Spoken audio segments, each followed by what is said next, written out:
Hey guys, it's Tony Robbins. Listen, I've got a video here for you today that I think you'll really enjoy. I am, for the last, I guess, 9 months or so since the economy took its giant collapse all over the world in different areas financially, I've been meeting people that are trying to figure out what to do financially. And I've watched so many people in business who are trying to figure out what to do. Their customers are responding in a different way. They're hanging on to their money and they're concerned. And so I thought, you know, the traditional approaches to business are not making a difference. What I'm best at is modeling. You know, I've always, when I wanted to figure something out, I go to people that are the best in that area and figure out what they're doing and teach myself how to do that and then teach others to do the same once I've proven it's worked with myself. I said, I want to find the best of the best, and I've been really fortunate over the last, as I say, probably 7, 8, 9 months to have spent some time interviewing and getting to know and becoming good friends with many of the top people in the internet marketing. I mean, people that they're not the likely people you normally look at. I look at them as the new money masters. You know, they're guys that, you know, they didn't have the traditional education and ladies that didn't, but they found a way to add value.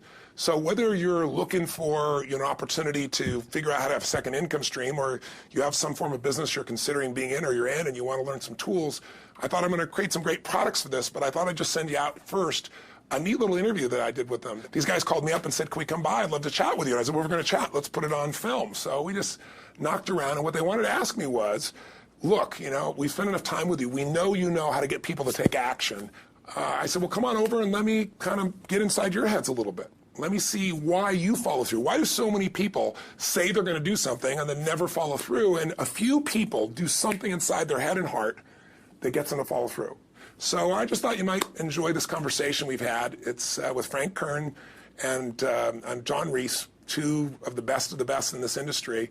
And you know, I think you'll find it interesting. Maybe you'll be triggered a little bit to think about what will get you to follow through too. So this is my little gift to you. I hope you enjoy. We got the dialing. Thanks. Tony, what's up? Good thing, man. How about you? I'm good. Listen, we've got a serious issue that I think is affecting our market, and we need your help. We actually don't know if we can solve this problem, but we think that you can. So we want to barge in today. We're kind of riding around anyway. I know you're shooting and stuff, but if you got a couple minutes so we can pop by, that sure would be helpful. Okay, well, I'm honored. If you help me. Come on over. I look forward to seeing you. Okay. See you, man. All right, man. Bye. Look forward to seeing you, John. Bye-bye. Yep, Bye. see ya. So why are we in a hotel anyways? They use this place a lot to shoot stuff because it's got a really nice background. Oh, so really nice outdoor filming stuff. different guests and interviews Yeah. and TV commercials? Hey, man. How's it going? Come on in. All right. Thank you. Hey, Hey, Tony. guy. What's up? How you doing, man? What's all this? Doing a little leadership filming now. That's awesome. Good to see you. All right. Thanks for having us, man. How you doing? Well, come on in. I'm curious to what this major problem is that you're going to see me right away about. This sounds like a setup to me, man. It's a setup, yeah. I told John it was an intervention about his glue sniffing problem. Well, come over and sit on my lap. Yeah, exactly. So we were doing some talking, and the big problem in our industry, we think, is a bit of a mystery. No one has the exact answer. We were actually talking about trying to figure it out, that, you know, so many people in our market get these courses that, you know, him and I both, for our own respective businesses, spend hours and hours of time, you know, recording these, you know, building these education products, these training products to show people how to grow a business or build a business. But there's this large segment of our customers in our market that we're in that really don't get results. They don't do anything, or they're just, you know, for whatever reason, it's not for them. It's just, you know, we were just talking about how great it would be if there were just, you know, so many more success stories, right? Like If everyone who actually bought stuff, not necessarily just our stuff, but all of the stuff within our community, if the people who bought it, if everyone who bought it just actually used it, you know, and just followed the directions and followed through, how amazing that would be, like what we would accomplish as a community as a whole if that happened. So our challenge is, what needs to happen, what kind of shifts need to happen to get people to follow through, to get people to actually use the products? You're talking about the same mystery that people have of, you know, why does somebody, you know, get that fat, or they're out of control and they hate themselves, but then they go have another piece of chocolate? Or, you know, why does the person who's just, the doctor just told them they have cancer, lung cancer, and said, you've got to stop smoking, and some studies show 70% of the people keep on smoking. So you're not talking about a minor issue here, right? It's part of life. But there is an answer because there are people that do follow through, and there are people that never did before, and then they've never followed through in their life, and now finally they break through. And that's what I try to focus on, is what those people do. You know, in my case, in the business world, I look at people like you, people like Dan Kennedy. Yep. What do these guys do? Okay, I'm just going to do that to the best of my ability. And sure, you know, it's like, well, oh no, I can't write copy as well as Dan Kennedy, or I don't have as much energy and drive as Tony Robbins. Well, but you didn't start so like, what? You didn't start out I've got as as much Frank as I got. Kern. You didn't start out who Yeah. you are. You started out trying to make how much? Come on. $300. Yeah. A week. A week. $300 a right? week, yeah. And you failed at that in the beginning, didn't you? I failed pretty miserably, yes. But it was effortless to fail. It's just like natural, yeah. But truthfully, you went from $300 to, I remember you said your first time you believed, if I remember, was when you made like $2,500 in like It 4 or was 5 5 days when I was on vacation. While you're on vacation. That was when the true internet marketing dream was realized, you know, Right. because I sold a downloadable product and I wasn't even there. I didn't have to ship anything. I was like, oh my God, this was so great, you know. $2,500, and to me that was just a gazillion, you know, because my rent I think was like $400 or something. And when you've told me that story before, and you just did it again, and you get you big grin on your face, you get more excitement on your face than when you talk about doing 18, than when you talked about doing the 18 million, which I know you're proud as hell of, and you didn't get all the money, but you made 18 million bucks for somebody in 24 hours, right? Yeah. But look at your face. It's like nowhere near as excited as $2,500 in 5 days, baby. Thing, though. I mean, the $2,500 is just as, there's no difference. No, there's even more, because there was a moment when you recognized what was possible, but you didn't recognize it until you actually experienced it, but you only experienced it because you had to. Right. You had to keep going until you found it, just like you did. You had to keep going until you found it. And it's like the validation that the fear doesn't have to matter anymore, that you don't, there is no other, that, you know, not having the plan B and knowing that you're going down the one path towards what you want. Yeah. It's the validation in your brain that, hey, this works. It may not work yet on the level I want it to, but it works. I've just proven it to myself. Right. And for that, I win. It's game over. I've already won. Yeah. Because I've proven it to myself. Right. So it validates everything in my mind that I want to do now just at a higher level. And doing more of it. That's it. Right. You just now leverage it. You now just stack it. So what do these people need to get started? Why aren't they starting? We all know the answer is fear. But the difference with you guys or me or anybody who's followed through is we're more afraid of what life would be like if we don't follow through than the person who's willing to settle for what they got and kind of hope it'll change and maybe purchase something for the moment and then not follow through on it. It's almost like people, overachievers, have a little more fear. They're a little more afraid of missing out. They're afraid of not being there, or they got a strong enough reason to follow through. So I'd say if you're looking at home, you want to give somebody some value, go, where do I start? I'm sick of this. That's a damn good place. That's probably why they bought the product in the first place, but now they're not. Escape from that for just a minute. What's that? They bought the product to escape from that state. Just for a moment. Yeah. So, because guess what? What makes people excited is progress. You don't have to be at the goal yet to feel alive again. You have to make progress. And the first step to progress is making a decision and buying the product. But then they don't do the second step, which is open the damn thing up. I think another powerful distinction that you're hitting on here is the fact that a lot of people that have breakthroughs in their lives, like including Frank and I both in different, success stories, situations, whatever you want to call them, is that, people typically hit rock bottom before that must is a reality. You're right. So in thinking of that, because a lot of things as well, like we hear in marketing, like if you had a gun to your head right now and you had to make money in the next, 48 hours, what would you do? And that really resonates with people. But so I just wanted to bring this into the conversation because I think a big part of the market of all these people aren't people that have their backs completely against the wall yet. That's right. Okay, so they're not in a must situation yet. They're in a desire situation where they're okay in their lives. They do have big dreams and ambitions. They do want greater things. But it's not pushing them yet to the point where they will do what it takes to master have the something. must. So what do you think? How did people go from not having their backs against the wall when they have no choice to say, I'm totally sick of this, to conditioning their minds to go from their situation where they are, which may be okay, to getting something greater? Well, think about this. What pisses you off and what excites you is all relative. $300 a week, no, $2,500 excites him more, that memory to this day, than even the $1 million, he did in his first 24-hour version, right? Or you breaking the 4-minute mile, $1 million, that must have been out of your mind. Tell me about that for a second. What did that feel like? You make $1 million in 24 hours. Nobody in history of the internet's done it. Euphoria. Yeah. It was unbelievable. What was your? It wasn't even about the money. That's exactly right. That's exactly right. It wasn't really about the money. No, it wasn't. I wasn't thinking like, oh, that's how many cars I can buy. No. It just wasn't. It was just breaking through like another barrier of progress. So at that point, it wasn't about your back to your wall.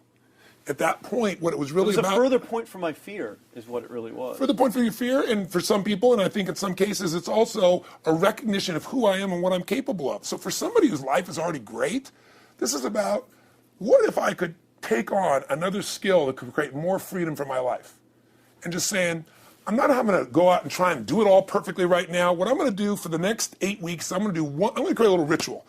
I'm going to do one thing a day to condition my mind, right, so that I get strong, so I follow through. I'm going to read something. I'm going to listen to something. I'm going to immerse myself. I'm going to go for an intense jog, or I'm going to go lift weights, but I'm going to do it consciously to get in a state where I'm going to follow through. That's number one, because people follow through when they're in state. Second, I'm going to get clear about why this is a must for me. It's not because my back's against the wall, but because I want to master an area of life that could create some freedom. I'm not going to master it overnight, but I got the system, I got the plan. I'm going to do one thing a day. I'm going to work on one subject a week. This week's going to be about figuring out what the right product or industry is. Next week's going to be basics of building traffic. And each week I'm going to make a little progress, and I'm going to get to a goal, whatever that is. I'm going to make $1,000, my $300 in a week. I'm going to get to my $2,500. That first $2,500 is the most excited. Unbelievable. The first $300. I remember It's the most life-changing, too. It is the most life-changing. I remember I was supposed to be a truck driver, making $24,000 a year because I'd be making the most anybody in my family had ever made. How'd that work out for you? Yeah, real well. Thank God I'm not driving a truck, right? I think you could pull the truck. I figured out I could like pull it with my finger, man. I could do it with my teeth. I could pull it with my teeth, right? 36 grand a year was the goal. If I could make 3 grand in a month. When I did that, was out of my mind. And then it was like, could I make 10 grand a month? Then it was 10 grand in a day, then 100 grand a day. Then could I make $1 million in a day? I had a day where I made $400 million in a day. The stock value of the company I took public, my personal stock. But it was probably after I did it, though, so it doesn't really count. I'm just joking with you. You're right. People don't remember who's first, Tony. 400 million, $1 million, yeah, it's all who cares? the Who same. cares? No, I'm not saying that's it's brag. amazing, though. I'm not saying it's brag. of It's course. because they told me when I was on stage, I had this audience of about 15,000 people at the Continental Center. It was during a stretch break. I was doing what I loved, rocking the house. Everybody's going crazy. And they go, the stock's worth $400 million right now. I was like, wow, that's cool. It's like, okay, I don't want to sound stupid. It's like, what's next? And I went right back to what I loved. Once you break through, then it just becomes a game. The people that are getting your products have not yet broken through in most cases. The breakthrough happens by conditioning your mind every day, by feeding it a role model or a story. It's putting yourself in a peak state where you follow through by getting physically strong. It's creating a little ritual of doing a little bit each day, and then you get momentum. But the most important thing of all is what we started out with. Why?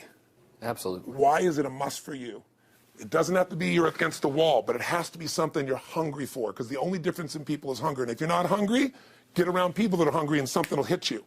You watch a conversation, you get around people that are doing better, and all of a sudden you start going, my life sucks. I remember I went to a guy in L.A. He's one of the most multi-billionaire guy, I'll never forget. And I lived in the Del Mar Castle, and I was really proud. That was like the symbol of me having taken myself from being poor to providing for my family this great place. It's built from castles in Europe overlooking the ocean, not far from you. And I went to this guy's house. He's a billionaire. He took me down to his wine cellar. I don't even drink wine.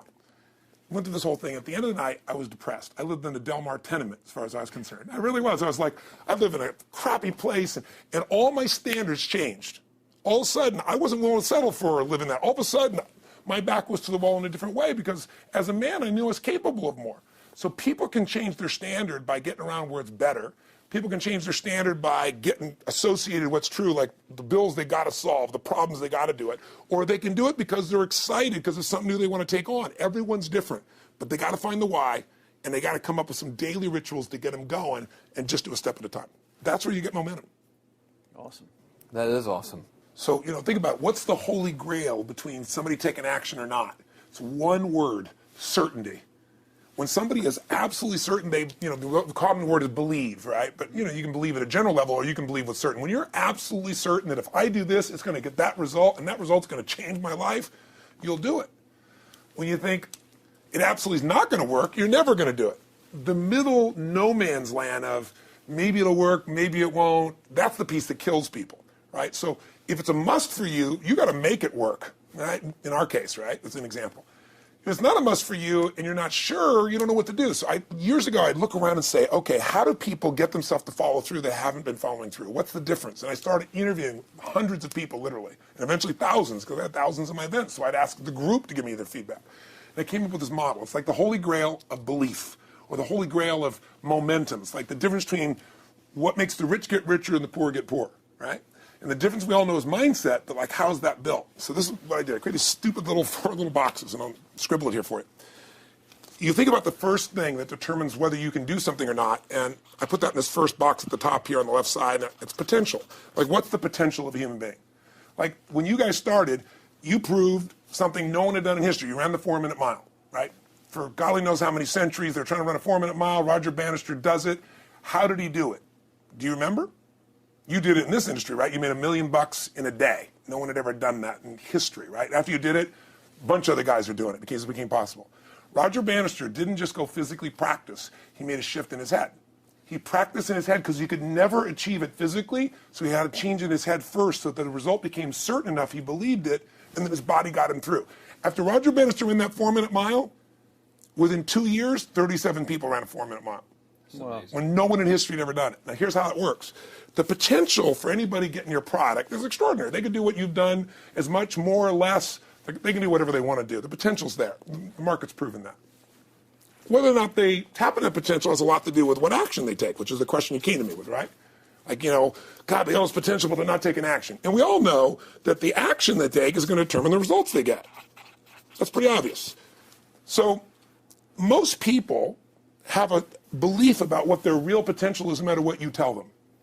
And that affects how much action they take.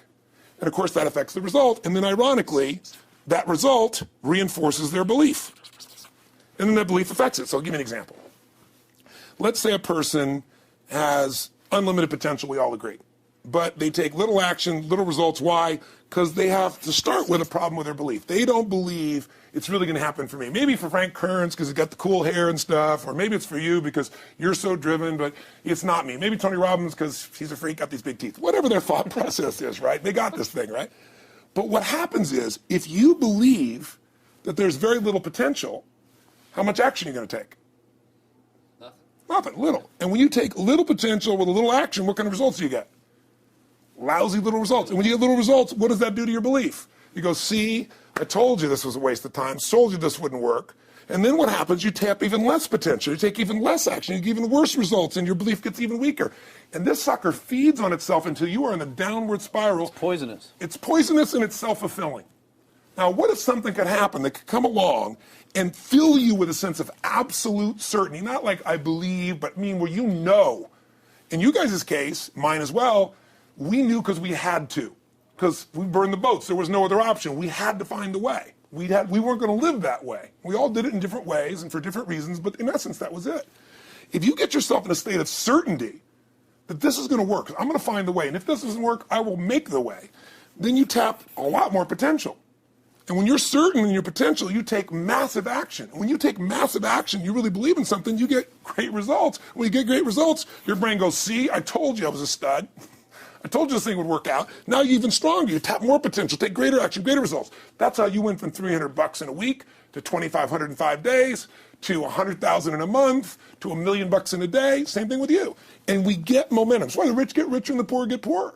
Now some people go out and they go, well, I'm going to take a bunch of action. All right, I'm going to open this product. I'm going to try it. And they'll say to you, I even did it. But it's like a salesman who goes and knocks on the door, and he knocks on 100 doors and says, you don't want one of these, do you? Yeah, exactly right. You know? And even if he doesn't say it verbally, his face says it because he doesn't believe it's going to work. So his voice, his body, the execution is so weak. Maybe if he talks to 100 people, somebody's going to buy out of pity. They don't want his kids to starve, right? But he's not going to get the result. So the core difference in people is how do you produce certainty when the world isn't giving it to you? You go out and you try. In your case, you're 100,000 in debt and nothing's working. How do you keep yourself going? The way you did it, the way I did it, the way you're doing it, we may not have done it consciously, is we didn't change our potential. That was there. And it wasn't even taking more action. Taking more action with a belief it's not going to work, it's not going to change anything. We got results in our head that made us feel certain as if it had already happened. True or false for you? True. Right? So give me an example so people know I'm not just making this crap up. Well, I mean, just like when I had nothing, I already knew I was driving like Ferraris and Porsches and stuff because I always wanted those cars. I already knew I was going to have them. It was inevitable. Right. I inevitably, that was just my inevitable outcome. But how did you do that? Did you have a ritual? Did you think about it regularly? Was it one time you thought about it, or was it something you had an obsession towards? I had an obsession towards it. I mean, I used to work in a video store, which was the last job I ever had in my life. Thank God. And I used to go to work almost every day and I used to bring 2 magazines with me to read on my breaks. Entrepreneur magazine, just to read about business and everything else, and read about what other people are doing, look for role models. And I used to carry an Auto Trader with me. And I used to look at Porsches that were for sale. Yeah. And people always used to ask me, what are you doing with that Auto Trader magazine? I'm like, well, I'm just picking out the Porsche that I'm going to buy. Right. When Which probably got you a lot of crap. I did. People made fun of me. Sure. I actually had a boss at that job tell me, you really shouldn't do that to yourself, John, because it's very, very likely that is never going to happen. That it's very likely that you're never going to have that car. Yeah. That's the kind of belief he was trying to put in my head. And I was like, no, you don't realize that it's inevitable that I will drive here sometime in the near future with that car when I'm not working for you and drop movies off for you to put back on the shelf. And that actually happened. And it was one of the most fulfilling days of my entire life. And the great thing was when I pulled up in this car, I was in my mid-20s, a car that most mid-20s. What kind of car was it? It was a Porsche 911 Turbo. It was a convertible and everything. It was a beautiful car. It was one I always dreamed of having. But, for a few years, I'd always circle the ads of which ones I was going to buy. Well, when I finally got it and I pulled up at the store, I had all these people, some people that were still working at this $7 an hour job were there years after I left. And I'll never forget this, even the boss and stuff, and the reaction of the people was like, wow, that is awesome. Yeah. Is that your dad's car? And all I said to them was, not exactly. Good for you. And I just smiled and just left. But it was, it's the weirdest thing, but I just knew it was going to happen. But you knew it because I conditioned myself to you did it over and over again. Yeah. When I was in high school, I was not a popular kid, but I was passionate and intense, and I'll never forget. Some particular girls gave me some crap, and a guy too. And I wrote in their journals or their annual yearbook at the end, I wrote, someday, I said, you treated me like hell. Someday I'll be rich and famous, and you'll be an effing truck driver. And you'll be sitting there, I'll be with with this beautiful woman of my life, rich, and you'll be watching me on television thinking, you wish you would have treated me better. I actually wrote this shit in people's annuals because I went to a 10-year high school reunion and people showed me this stuff, great. Right? But it's like, I burned the bridges, baby. I was like, this is how it's going to be. So I'll give you a perfect example of this. They did studies, many have been done at this element, where they want to say, how much does the mind affect performance? So take basketball. I've worked with a lot of NBA players and turned them around, and one of the problems many of them have is they'll choke on the free throw line. Well, everybody knows in that case, if you normally shoot really well and now you're not, something's interfering. Something's getting in front of your state, some uncertainty, right? Obviously. So they take a group and say, we're going to make them better. How do you make somebody better who has got this mental block? So they take a group of guys and they're going to do free throws, and they do one group where they just practice for 6 weeks. Totally intense practice, and I forget the number of free throws, but they got to do this many free throws every day. Take a second group, and they have them not practice at all. Obvious. And they take a third group and they don't let them touch a basketball. All they do is have them practice in their mind, but the key is it's not practice makes perfect, it's perfect practice makes perfect, as corny as that sounds. So these guys see themselves making the shot every single time, conditioning their mind and body that it's perfect every time. They're not interrupted by a reality that would screw with them. So at the end of 6 weeks, they tally it up, and now they give them a test to see who has the highest free throw percentage, success. What do you guess it's going to be? Well, the obvious person says, obviously, it's not the guys that didn't practice, but which one is it, the mind, or is it the ones that actually practice? I'm assuming the mind. Yeah, you would assume it because it's true. Right. You intuitively know the truth, that practicing's not enough. It's getting yourself so certain so many times that now when you go to do it, there's no hesitancy, and you execute. It's having that absolute certainty that makes you tap your full potential, take massive action, get massive results, be reinforced to having stronger belief. This is what makes somebody a star at anything. It's like Jack Nicklaus, the golfer. Yes. He visualized every shot and where it was going, landing right where he wanted it before he ever hit it. Every single time. And what do most golfers do? Every single time. They just take a practice swing and they kind of hope for the best and point in the right direction and hit it. And some of them, if they've had some bad hits, what are they really focusing on? What I don't want to do. Exactly. And that's the same thing here. So I'll show you a little physical technique for this. So stand up for a second. You guys going to do this with the camera show?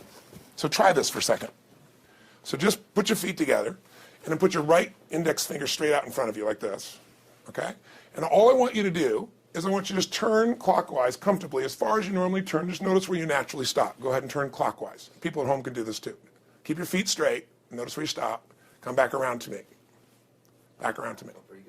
Okay, good. Yeah, you're really good at this, right? Drop your hand. Now let's do something really simple. Close your eyes And you don't even have to visualize, just feel. I want you to imagine your finger coming back up again. And this time, see and feel it coming up. Don't actually make it happen, but feel like it's happening. Imagine in your mind that you're actually doing it. You're seeing it, you're feeling it. And then make it like a game where you turn twice as far this time. Like you're a little kid, you know, somebody measures you and you go, I'm taller, come on, measure me this week. And that desire to do a little further. And then in your mind, do it again. Your feet are straight together, and in your mind, feel your finger coming up, see it coming up, and imagine going 3 times as far this time. And then one more time, bring your finger up, and you're like an owl. Your feet are straight, and you turn all the way around, and it comes all the way around to the front. See it and feel it and enjoy it each time, like it's a game, like you can't wait to go further. And you know you do, every time. And then when you can feel that, it feels good, then open your eyes, and now put your finger straight in front of you, and turn as far as you can comfortably, and see what happens this time. Go. Break my back. Now notice, I don't know if the camera's got it, but you don't even have to ask the camera. You can ask yourselves. Come back around. Did you go further this time, yes or no? A lot further. A lot further. 50% further. 50% further. How much further for you? About the same. Yeah. The average person will go 25% further. Now here's the question. We're superior. We're superior pointers. There you go. So your right finger pointer. Thank God. Yeah. So, did you have the potential to turn as far as you did the second time, the first time? Yes. Why didn't you? I didn't believe it, I guess. We have beliefs about stuff we don't even know we have beliefs. You have an unconscious belief about how far you can turn comfortably. The first time I did it, when I pointed straight back, Yeah. I thought I probably shouldn't even go that far, like it was going to hurt me, or that Yeah. I wasn't capable of going any Yeah. farther. It's like, And how much further did you go this time? And the camera I knows pointed over there, That's about over exactly there. right. Now here's the difference. The potential was there the first time, and you took action, and you got a result. But it was 50% less than what you did later on. And the only difference is they changed your belief. How did I change your belief? We didn't work harder on your potential. We didn't take more action. I got you to see the result in advance. I got you to see it vividly 2 or 3 times. That's all. Of going further, and then your brain went, oh, I know what to do. Boom, it went there. Isn't that what you did by looking at your cars every single day and envisioning it? I mean, isn't that what you did when you created whatever the vision was? It was $300, $2,500, $1 million in a day? Yeah, that's what's missing for these people. They're not getting that execution is everything, but it doesn't happen if you don't get the psychology set of a state of total certainty. And you just change that 50% in 3 minutes worth of visualization. And visualization is only one technique. Because I was like losing my balance with my eyes closed, but I was kind of like lopsided. So I got one good visualization in. The rest of the time I was like, I sure hope I don't fall down on camera with my eyes closed. It's going to look really dumb. I'm going to have to do it. So you don't even have to be good at visualization. You can still get the improvement. So I want you to get, you ask the question, what is that difference in people? This changes people's certainty. People are uncertain they're going to succeed. They want it, but they're afraid. The best way to deal with a fear is get a big enough reason that makes you have to succeed, or condition yourself where you see it and feel it so often that you're certain that you just do it. That's all it really takes. That's awesome. You know, this worked. I was thinking this while you were talking about going to the Sit down so we can hear this, and we'll go. You were talking about working in the video store and looking at the Porsches and stuff. I used to drive around in my car, doing the cold calling with the credit card machines. And one way that I would avoid cold calling, the pain of like cold calling and knocking on doors and everything, would be to listen to your stuff and listen to Jim Rohn's stuff. Wow. Just drive around, no particular destination, just to listen to it. And strangely, I still like to drive around. I prefer to listen to that stuff in the car for some reason. It's because it's where you got imprinted. I guess. I mean, it's like, well, I'll just drive up and down the coast and check out the ocean. Yeah. So I would drive around, and I would envision myself holding those types of seminars and teaching people that kind of stuff. And 3 weeks ago, I was teaching a seminar in San Diego, and I was talking about beliefs and envisioning things, and I had to stop. And I shared with the audience, I was like, you're not going to believe this, but I actually used to envision this very moment of me talking to you right now. So it really, really works. Definitely works. Makes a difference, I'd say. I'll tell you what, I worked with Andre Agassi in 1993, I think it was. He'd been #1. He dropped to 32nd in the world. And he was literally ready to quit, with no exaggeration. His father was managing him, and he was so angry with his life. And he went through some, I think, wrist surgery at the time, and he's working on his swing. And he was dating Brooke Shields at that point. They weren't married, and not his current marriage, obviously. And so she said, you got to come see Tony. She goes, I don't need motivation. He goes, he's not motivation, man. He's strategy. He'll show you how to make that shift in your head. So he comes. I work with the guy. In the beginning, he's saying, do your magic stuff. Like, oh, yeah, great, thank you. And I said, tell me, if you ever hit a tennis ball perfectly, and I'm trying to get him in the zone to remember that time, like you visioned, where he was perfect at it. He goes, of course I have. And I get him vision over and over again. And finally, he's in the zone. He's feeling that again, right? He's seeing it, and he's feeling certain, and the swing is going perfect. And I said, how's that feel? He goes, it feels perfect. I said, but are you thinking about the swing? You're not thinking about the swing. You're not thinking about how to do it. You're just seeing the result you want so vividly that it's there. So all I did was train him how to go in that state over and over again. He won the next weekend. The second weekend he came in second. Within 6 months, he was #1 in the world again. And he gave me unbelievable credit. But all it was conditioning the mind. You did it with tape, so did I. We were just talking about this earlier, Pam and I. I used to go when I was 17 years old down in downtown Los Angeles, this place called Night Education, K-N-I-G-H-T, like at the night. And I'd save up all my money, work as a janitor, and I would get these tapes and listen to these things over and over and over again. I went there for years, and I didn't have enough money, and I leveraged everything I had, but I knew how to train my mind. It's the one thing I knew how to do. This man's name is Mario. I saw him in his 80s. You know, he obviously knows how my life turned out and was very proud of the role he played in that process. He used to tell people the story. This guy's the real thing. He didn't just start out this way. This is how Tony did it. He listened to these tapes. He conditioned himself, right? This is the real stuff. He passed away a few years ago. I'm calling his house, and he passed away, and his daughter was there, and she wanted to share with me that how I touched his life and so forth. But the best thing was, I thought, you know what? I want to get those tapes. I want to get that stuff that conditioned. You know, I want to go back to that moment like you did of, you know, that moment was visualizing, now I'm living it. And she said, he left all this in his will to you. So I have all these tapes now that are from the time when I originally went through, and like I'd go to sleep and I had these sleep tapes that conditioned my mind to believe that I could succeed even when I was sleeping, or to build energy in my body. And anybody who wants to succeed has got to know it doesn't just happen. You can buy a product, but you also, with that product, have got to condition yourself. You got to make it a must, and you got to get a ritual. And if you do it, whatever you used to dream about you thought was so huge, you'll just live it. You'll live it like you lived this yesterday, like we're all living the life that we envision. Because we had to, and because we played this game with our head. We got the belief to be real by seeing it enough times and feel it enough times till our brain believed it, and then it made it happen. Which raised the potential, which made us take more action, which got us better results, which raised our beliefs again. That's right. And then that's why the rich get richer and the poor get poorer. So instead of bitching about it, change it. And this is how you change It's like a self-fulfilling prophecy. Completely. It's pretty easy to change. Just that one simple exercise was amazing. I'm still like, holy crap, you know, I wonder what else I can do now. But look what most people do. Most people do the opposite of that, right? They get the product or they think about doing it, and what do they envision? It's not working. That's right. The excuses. So they envision it not working. As soon as they envision it not working, they feel uncertain. As soon as they feel uncertain, how much potential they tap? Little, if anything. And so they send back your product, and they listen to the damn thing, you know? And guess what? What does that do, by the way? They make that as another lousy result in their life. I didn't even follow through on that, and they believe even less. This process is the holy grail. It's where the whole game changes, and anybody can do it, and they can do it in a few minutes. And if they do it a few minutes each day, then they get a different life. They do it a few minutes one time, their life changes for the day. We're defined by our rituals. Everybody's got rituals, certain things they do every day. And what we three have in common, and anybody that I know of who has a life that they're living that was once a vision, is we saw it again and again and again, even when it didn't work, even when you lost 100 grand, even when I'm working as a janitor. There's something we would not give up on. And if somebody watching wants to change their life, they got to decide what they won't give up on, and then put themselves in the state of momentum by a couple little rituals. That's all it takes. And I think especially when it comes to anything related to making money, like making money products or promises or courses, people are so inundated with scams and all this garbage, true garbage, that, you know, their natural thinking is that they're so skeptical. It's like they fall into the conditioning of, well, if anything's ever going to work, that thing has to prove it to me before I believe anything. So when they go to approach the thing to make more money with, they're like, well, I'm starting at zero, and this thing has to prove to me that it has any potential at all before I believe that it will. Don't you agree with that's the case? Unfortunately, I agree it's the case, but here's the truth. When somebody says to me, in my business, even more, because a lot of people think I'm a motivator. I hate that term. That's never been what I've done. I do believe in energy, and I'm passionate. You know, they see 10,000 people in a room rocking, they go, oh, he's motivating them. I believe in peak state. You get a top athlete, you get in a concert, and you get in state, right? The problem is, to defend themselves so they won't be disappointed again, they lower their expectations. So someone will say to me, well, I'm skeptical or I'm pessimistic. And my response to them is, no, man, you're gutless. It takes no guts to be skeptical. You don't have to have any capacity to be a critic.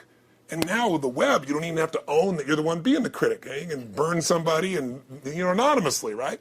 I said, you know what? It takes guts to believe. And if you think something's going to do it for you without you putting your guts on the line, you might as well forget it right now.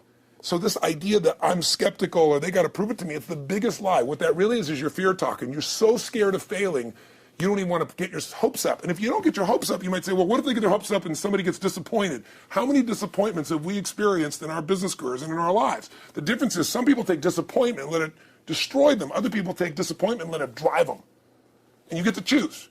Are you going to turn this thing into why it didn't work and a bunch of stories and excuses, or are you going to take this thing that didn't work and figure out what are you going to do to make it work? And it may not happen the first time, the second time, the third time, but the people that are relentless find the way. And it's the common denominator in all these guys that are kind of our friends or family, money masters, the new money masters is they all did it with will. Nobody here inherited this stuff. Everybody figured it out. And keep figuring it out. And it's going to keep changing. And you say, you know what, 1% of 99% of the money being made is being made by 1% of the people, because only 1% of the people will condition their mind and condition their body and follow through some daily rituals. The rest will tell a story about why it didn't work, how it wasn't their fault. And you got two things in life. You got results or you got a story, And too many people think that 1% is somehow entitled to it, and they're not. Which is, it's just all in the head. It's all in the their head. belief. It's all in the head. Which can be changed with some conditioning. Basic conditioning. You just proved it to us. That's fun. That's why I made Get the Edge and Personal Power, because I understood that from the very beginning. Originally it was 30 days, and years later people would say, I've heard all the great results and everything else, man, but I don't have 30 days. And I'd be behind the glass, focus group, watching these people and want to shake them like, you don't have 30 days to change your life, I thought, okay, I'll make it 7 days. Just one, because after 7 days, you get momentum. I mean, think about it. When do people's lives change? In a moment. It doesn't change in 10 years. Your life may have sucked for 10 years, but there's one moment when your whole life changes, the moment you decided. When you said, no more, and I'm doing it, and you kicked yourself in the ass, and you made yourself go do something, right? When you finally said, enough, no more, I quit, or let's begin, or I love you, there's a moment when somebody's life changes. And that can be gotten in a couple of days. So people watching don't have to wait until they've mastered everything. They got to get started and do what's next and just put themselves in a state where they start making some progress. Well, there it is. I think that's the answer that can help solve that problem with a lot of people. They'll just pay attention to it and do it. The bottom line is, all three of us and some of the people that we consider as family that are part of this process, we've all done well, and we don't need to do this stuff. We're able to do the stuff because underneath it all, people can see in your eyes, Frank, when you talk about $2,500 you made that day and the joy, right? Or you talking about not willing to settle, and just, I don't care what they say. They tell me I'm going to sit here and I should lower my expectations. I'm going to be driving my car in here and they're going to be delivering a video to me. There's something inside of every human being that will make it click. That'll make it so that today is not like yesterday and tomorrow will be different forever. And that process is an emotional hook.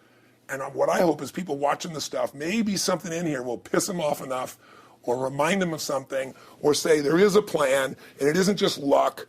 And if I just get my big enough why and I get a little system for conditioning myself, and if I start to feel overwhelmed, I just do one next step. And I keep learning and keep moving forward, I will get there. If we accomplish that out of this conversation, then this conversation was kick-ass and fun, not just for us, but it'll be something that we'll be really proud of a long time. Whether that happens or not really has nothing to do with us, but whether or not people take it in as real and do something with it. I hope they will. I think a lot of people will. I think they will. Thanks a lot. I think it was awesome. Thank you. That's what I appreciate it. Your shoot here. Yeah, go back to the next one. Yeah. Thanks, guys. Thanks. Yeah. Thank Appreciate you. it. Really appreciate it.